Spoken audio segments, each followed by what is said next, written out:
At 32,000 feet above the Nevada desert, a woman worth billions stopped breathing. Passengers froze. Someone started filming. But in seat 41D, a single father with worn-out shoes and an empty wallet stood up. He had missed meals for days.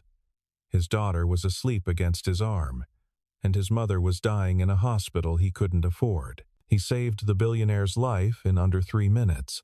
Then he went back to his seat. No name, no thanks, no reward. And by the time the plane landed, he was gone. The Boeing 737 shuddered through light turbulence, somewhere between Seattle and Phoenix. In seat 3A, Eleanor Whitmore pressed her thumb against her temple and stared at the valuation projections on her tablet.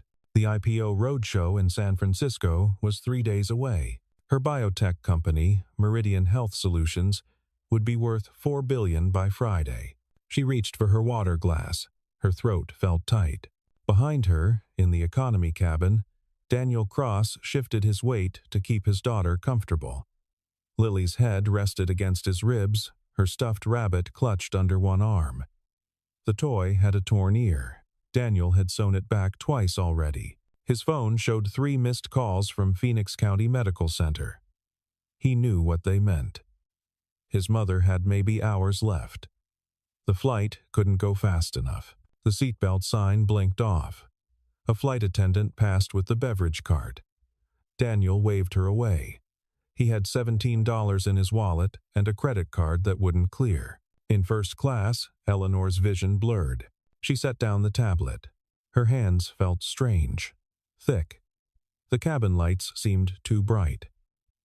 She tried to call the attendant, but her voice came out wrong, a wheeze instead of words. Her throat was closing. The woman beside her noticed first. "Are you okay?" Eleanor couldn't answer. Her lips felt swollen. She touched her face and felt heat, tightness. Her chest burned. Each breath came shorter than the last. The woman screamed. 2 flight attendants rushed forward. One grabbed the PA system. "Is there a doctor on board?" Passengers turned. Phones came out. Someone was already recording. Eleanor slumped sideways. Her face had gone pale, except for red welts spreading across her neck and jaw. Her breathing came in shallow gasps. "She's not getting air," one attendant said. Her voice was too loud, too high. "Panic. Medical kit," the other one said. Now, in seat 41D, Daniel heard the commotion.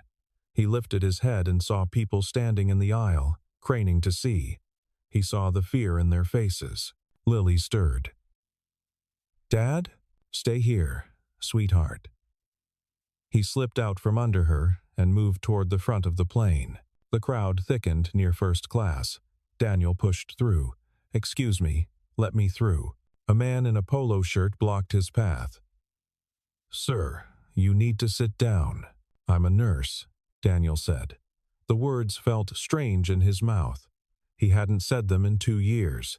The flight attendant looked at him, taking in his faded jeans and worn sneakers. "You're a nurse? ICU. 6 years. He didn't mention that he'd let his license expire.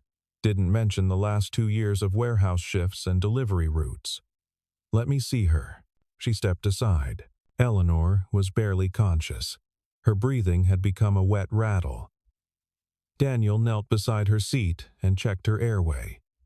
Swollen, lips cyanotic, blue at the edges, hives spreading down her neck. "Anaphylaxis," he said. "She's going into shock. Where's the medical kit?" "Coming." The attendant's hands shook. Daniel tilted Eleanor's head back, checking for obstructions. Her pulse was rapid and thready. Seconds mattered now. Without intervention, her airway would close completely. "Hurry," he said. The kit arrived. Daniel tore it open and found what he needed. 2 EpiPen auto-injectors sealed in plastic. He ripped the first one open. His hands didn't shake. That surprised him. After everything, after the grief and the rage and the slow dissolution of his life, his hands were steady. The muscle memory remained. He uncapped the injector, positioned it against Eleanor's thigh, and pressed the trigger.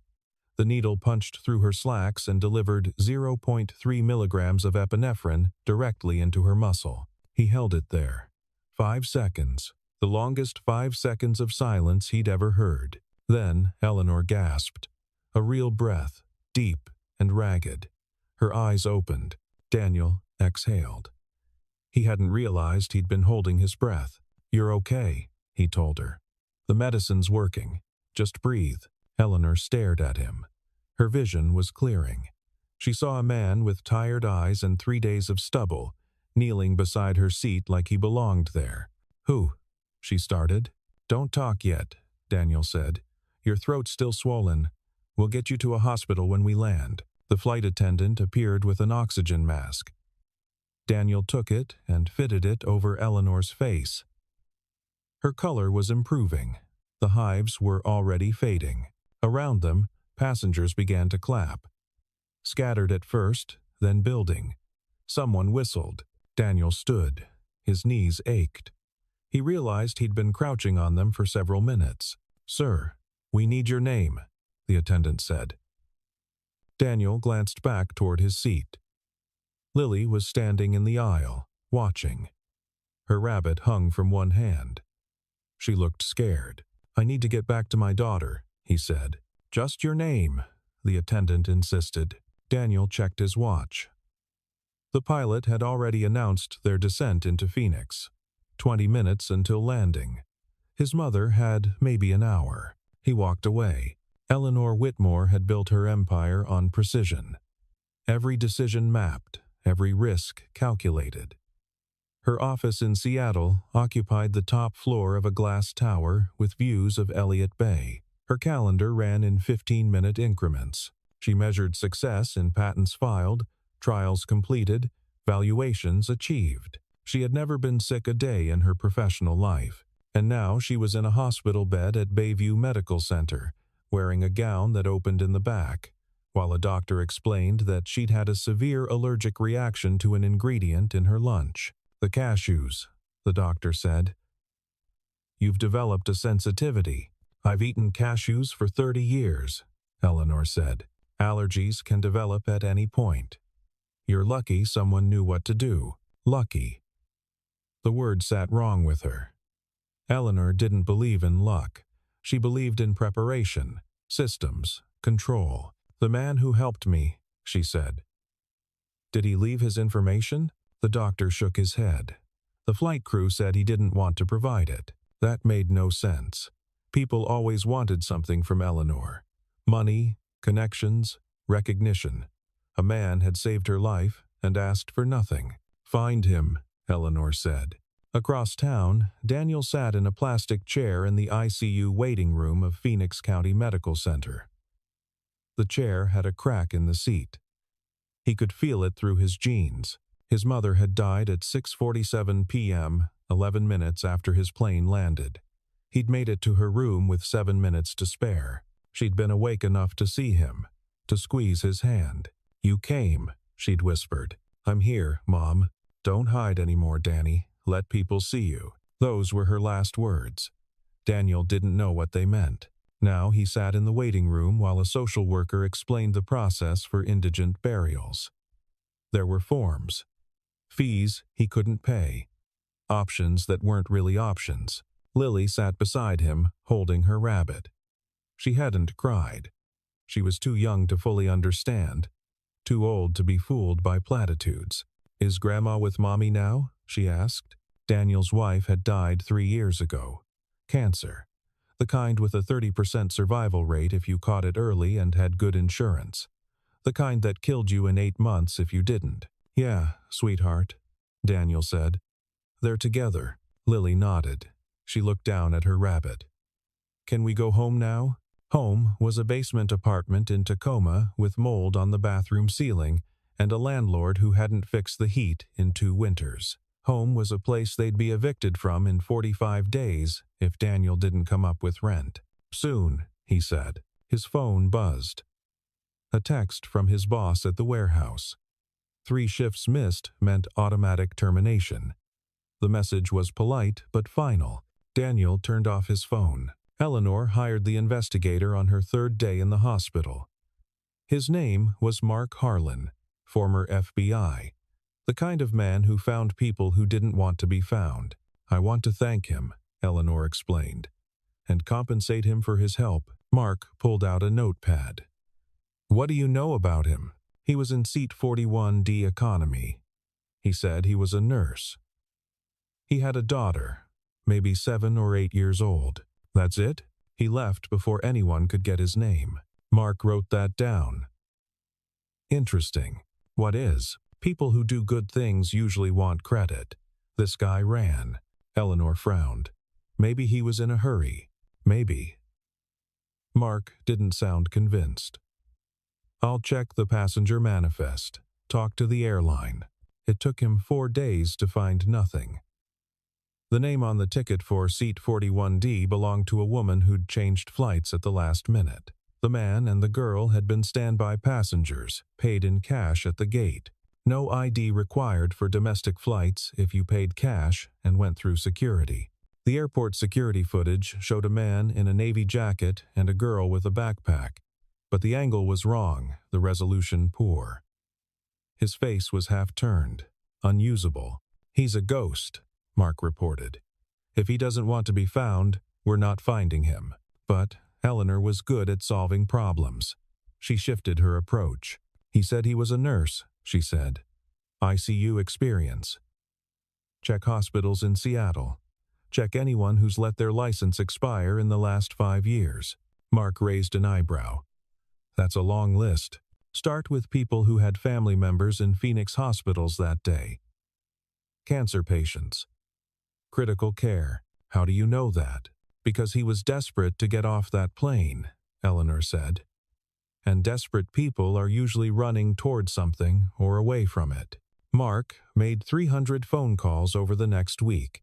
He found Daniel on call 247, Phoenix County Medical Center. A woman named Sarah Cross, deceased. One adult son listed as next of kin. The son's last known address was in Tacoma, Washington. Daniel Cross, former registered nurse at Harborview Medical Center. License expired 18 months ago. No current employment listed. Mark found him working the night shift at a distribution center outside Seattle, loading trucks for $8 an hour. Daniel's shift ended at 6 in the morning. He walked out into the gray Seattle dawn and found a woman standing beside his car. Not just any woman, the woman from the plane. She wore a black coat that probably cost more than his car. Her hair was pulled back. She looked healthy, alive. "Mr. Cross," she said. "I'm Eleanor Whitmore." Daniel stopped walking. His keys hung loose in his hand. "I know who you are. I wanted to thank you for what you did on the plane." "You're welcome." He moved toward his car. "Wait." Eleanor stepped forward. "Please, I'd like to help you. Compensate you for—" "I don't want your money." The words came out harder than he intended. Eleanor flinched. "I'm not offering charity," she said carefully. "You saved my life. That's worth something. To you, maybe?" Daniel unlocked his car.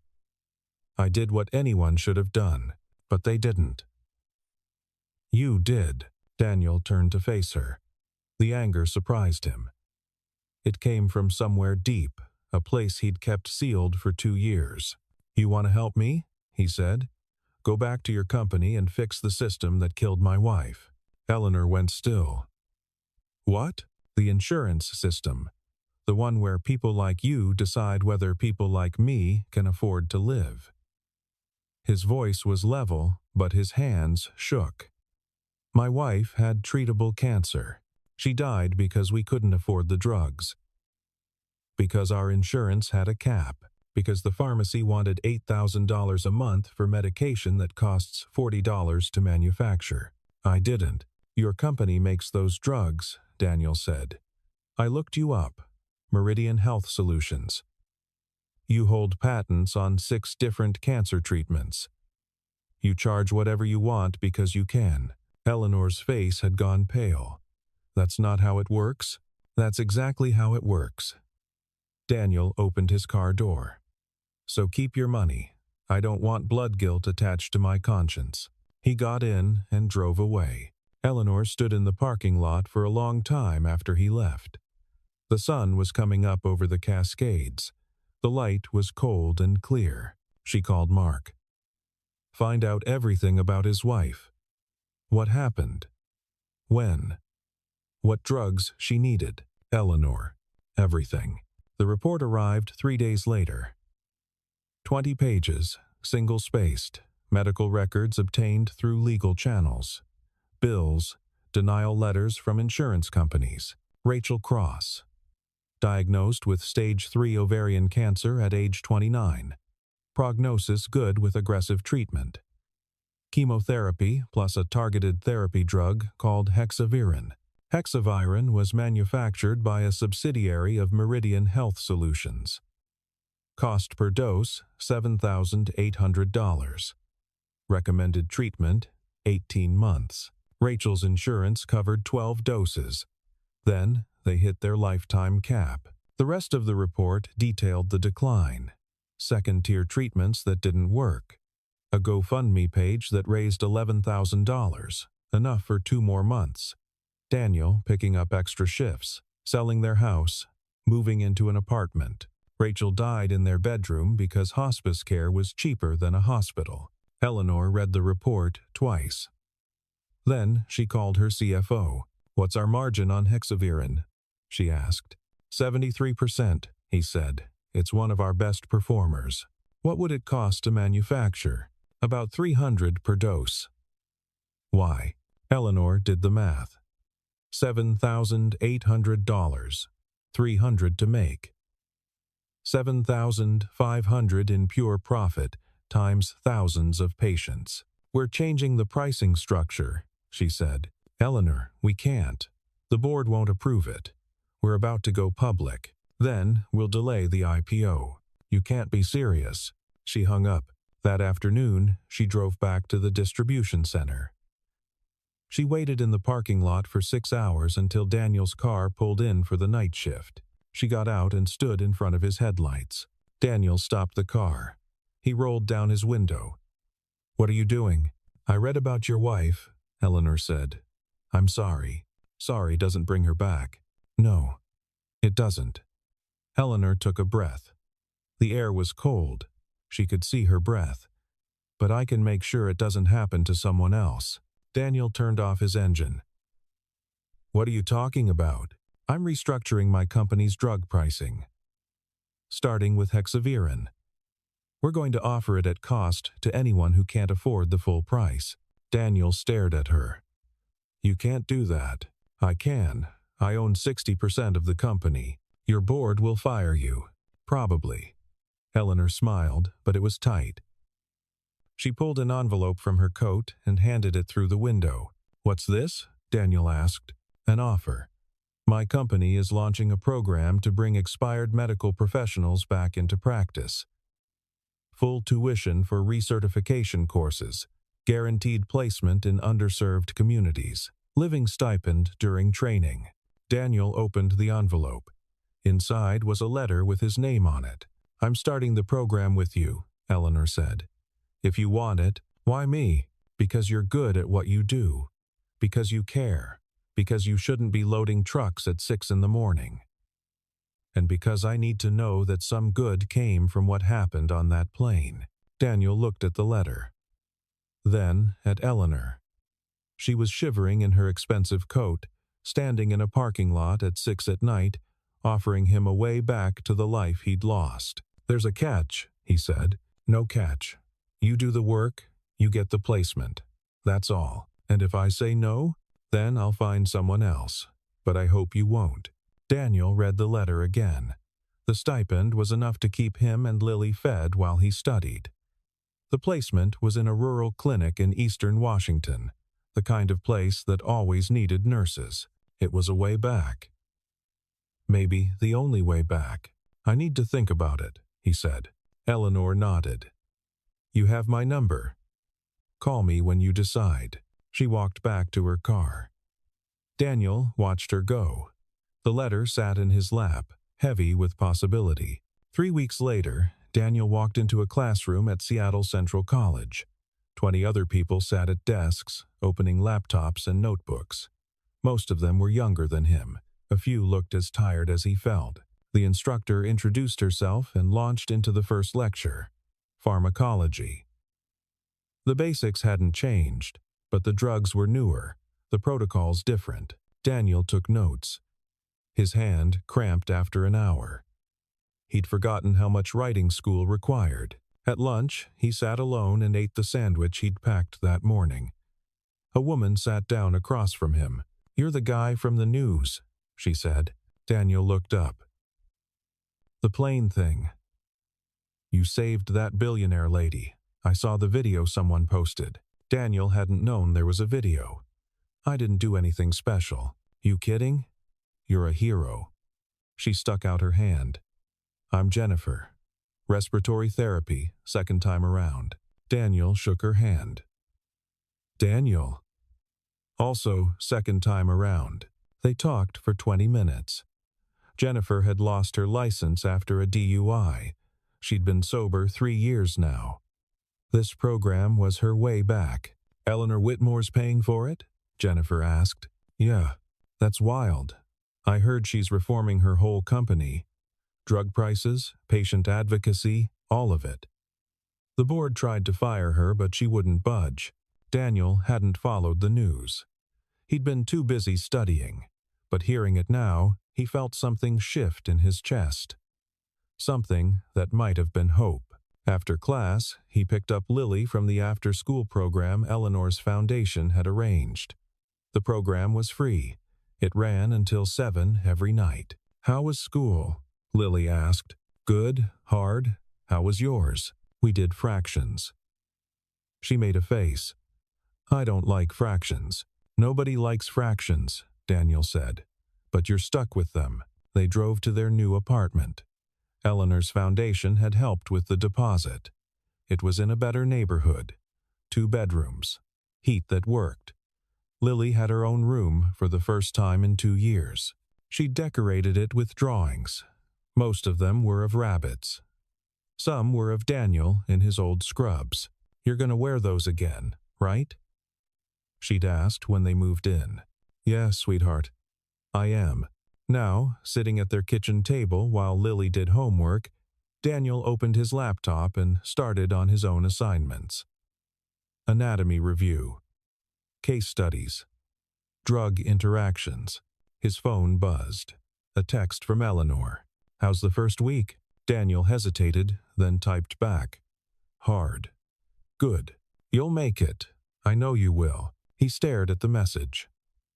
3 months ago, Eleanor Whitmore had been a name in the news. A billionaire, untouchable. Now she was texting him about homework. "Thank you," he typed, "for all of this." The reply came quickly. "Thank you for not letting me die." Daniel smiled. He put his phone down and went back to studying. The gala was held at the Cascade Hotel in downtown Seattle. 500 guests. Tickets started at $1,000. The money went to Eleanor's new foundation, the Whitmore Health Access Initiative. Daniel hadn't wanted to attend, Eleanor insisted. "You're the face of the program," she said. "People need to see that it works." So Daniel put on the only suit he owned, borrowed a tie from Mark Harlan, and showed up. The ballroom glittered.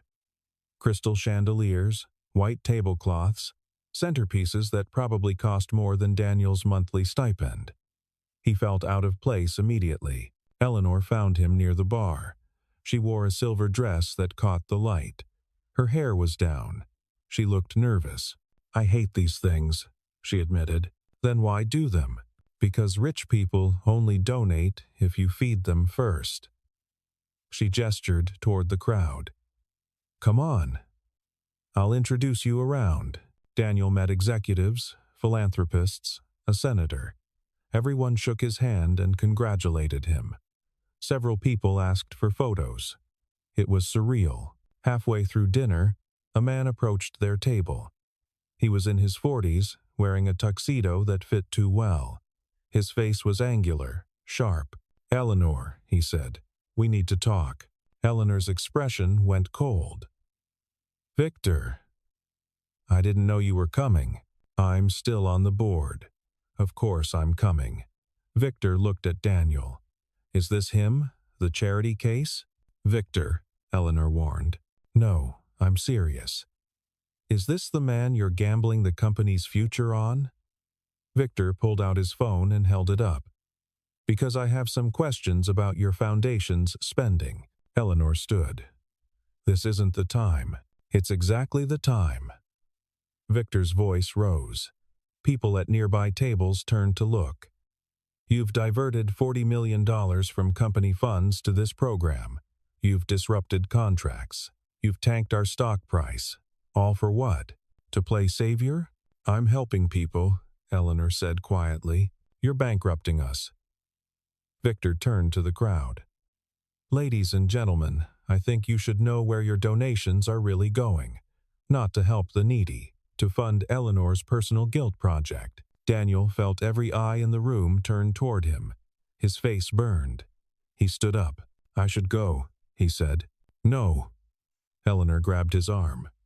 Stay. But Daniel was already walking.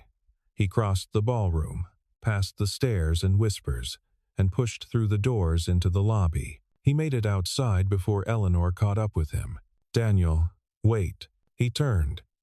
I shouldn't have come. I don't belong here. Yes, you do. I'm a nurse who loads boxes at night to make rent. These people donate my yearly salary as party favors. He gestured toward the hotel. Your brother's right. I'm a charity case. He's not right. Eleanor's voice was fierce. He's scared. He's been embezzling from the company for 3 years. I found out last week. He knows I'm about to expose him. Daniel stopped. What? Victor's been moving money through shell accounts. Small amounts, but consistent. About $2 million total. Eleanor looked back at the hotel. He's trying to discredit me before I can bring charges. Why haven't you? Because he's my brother. And I'm an idiot who thought family loyalty mattered. She laughed, but it was bitter. My lawyer's filing tomorrow. Victor will be arrested by the weekend. Daniel studied her face. She looked tired, scared. Human. This isn't about me, he said slowly. You're using the foundation to prove you're different from him. Maybe. Does that make it less real? I don't know. They stood in silence. The city hummed around them. Traffic, voices, the distant wail of a siren. I should go check on Lily, Daniel said, finally. Eleanor nodded. Okay. He started toward the parking garage, then stopped. For what it's worth, I think you're doing the right thing. With the company, the prices, all of it. But you can't fix everything by yourself. And you can't use people like me to absolve yourself. He met her eyes. I'm grateful for what you've done. I am, but I'm not your redemption story. Eleanor absorbed that. You're right. I'm sorry. Daniel nodded once, then left. The board meeting happened on a Thursday. Eleanor sat at the head of the table while 12 board members stared at her with varying degrees of hostility. Victor sat 3 seats down. He looked calm. Too calm. Let's address the accusations, the chairman said. Victor has presented evidence that you've misused company funds. That's not what happened, Eleanor said. Then explain the $40 million transfer. I authorized it. The board approved it at the January meeting. For R&D purposes, Victor said smoothly. Not for some vanity project. The Whitmore Health Access Initiative is not a vanity project. It's a pilot program to address healthcare accessibility. It's a PR stunt. Victor leaned forward. You nearly died and now you're trying to buy good karma. That's not a business strategy. That's therapy. Several board members nodded. Eleanor pulled out a folder. Before we continue, I'd like to present some findings from our internal audit. She slid copies across the table. The board members opened them. Expressions changed. What is this? The chairman asked. Evidence of embezzlement. Victor's been siphoning money from company accounts for 3 years. Shell corporations, offshore accounts, false invoicing. Eleanor looked at her brother. $2.3 million, to be exact. Victor's face went white. That's a lie. It's documented. I've already turned the evidence over to the FBI. They're preparing charges. The room erupted. Board members shouting questions. Victor standing, denying everything. The chairman pounding his gavel. Eleanor waited until they quieted. Here's what's going to happen, she said. Victor is going to resign. Today, he'll cooperate with the investigation or face additional charges for fraud and racketeering. And this board is going to approve the continuation of the Whitmore Health Access Initiative with full funding for the next 5 years. You can't dictate terms, one board member said. I own 60% of this company. I absolutely can dictate terms. Eleanor stood. I've spent 15 years building Meridian. I'm not going to let it become another pharmaceutical monster that profits from suffering. We're going to do better. Starting now, she looked at Victor. You have 1 hour to clean out your office. Victor didn't move. His hands were shaking. I'm your brother, he said quietly, and I loved you. Eleanor's voice broke, just slightly. But you made your choice. 6 months later, Daniel Cross walked into Cedar Valley Community Clinic for his first day as a registered nurse. The clinic was small, serving a farming community 2 hours east of Seattle. The building needed paint.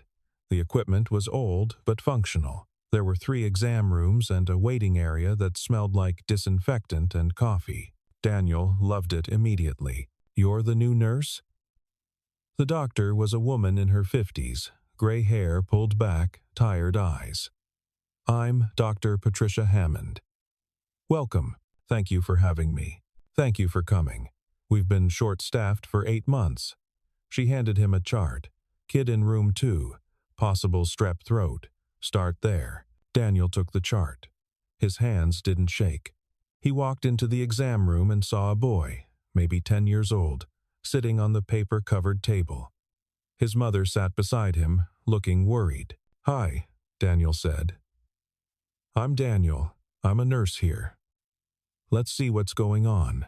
The shift lasted 12 hours. Daniel saw 32 patients. He triaged a farming accident, administered vaccines, counseled a diabetic about insulin management, and held the hand of an elderly woman while Dr. Hammond delivered bad news about her biopsy results. By the time he drove home, he was exhausted. His feet ached. His back hurt. He felt alive. Lily was waiting when he got home. She'd made dinner with the babysitter. Spaghetti, slightly burned. How was it? She asked. Good. Really good. Did you help people? Yeah, sweetheart. I helped people. She hugged him. I knew you would. That night, after Lily went to bed, Daniel sat on their small porch and called Eleanor. She picked up on the second ring. How was day 1? She asked. Perfect. Exactly what I needed. He paused. How are you? Surviving. The IPO went through. We're officially public. Stock price is strong. And the pricing reforms? Implemented.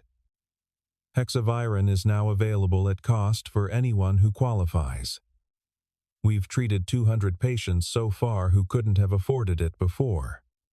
Her voice softened. Your wife would have been one of them. Daniel's throat tightened. Thank you for doing that. Thank you for making me see it needed to be done. They talked for another hour.